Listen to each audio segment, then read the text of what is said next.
લો બોલો, આમ તો કહેવાય છે કે bail is rule and jail is exception. જ્યારે પણ બેલ આપવાની વાત આવે ત્યારે ત્રણ વસ્તુ ખાસ જોવામાં આવે છે. પ્રથમ, કે આરોપી નાસી ભાગી જાય તેવો ના હોવો જોઈએ. બીજું, આરોપી કોઈ પણ પુરાવા સાથે ચેડા ના કરે. ત્રીજું, આરોપી ફરી વખત આ ટાઈપના ગુના ન કરે એ જોવામાં આવે છે. જો આ ત્રણેય શરતોનું પાલન થતું હોય તો બેલ આપી દેવામાં કોઈ વાંધો હોતો નથી.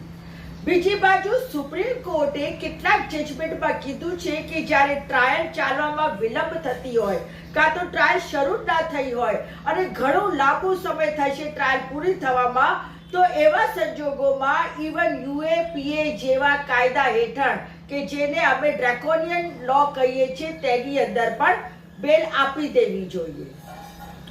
પરંતુ અહીંયા જ્યારે મુસ્લિમ સમાજની વાત હોય ત્યારે એમના માટે કોઈ નીતિ, નિયમ, કાનૂન કે સુપ્રીમ કોર્ટના જજમેન્ટો લાગુ પડતા જ નથી.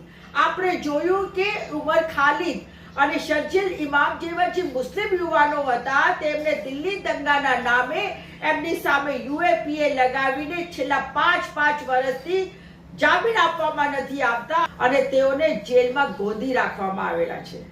ભાજપની સરકાર દલિતોનો મુદ્દો આવે તો કઈ નથી બોલતી, આદિવાસીઓનો મુદ્દો આવે તો ચૂપ રહે છે, પછાતો માટે અનામત વધારવાની વાત આવે તો ચૂપ રહે છે, મહિલાઓના સન્માન અને મહિલાઓ પર થતા અત્યાચારોની વાત આવે તો ચૂપ રહે છે. અને આ બધા જ હિન્દુ છે, સમજી લેજો. દલિત, આદિવાસી, મહિલાઓ અને પછાતો બધા હિન્દુ હોવા છતાં ભારતીય જનતા પાર્ટી એમના મામલાઓમાં ચૂપ રહે છે.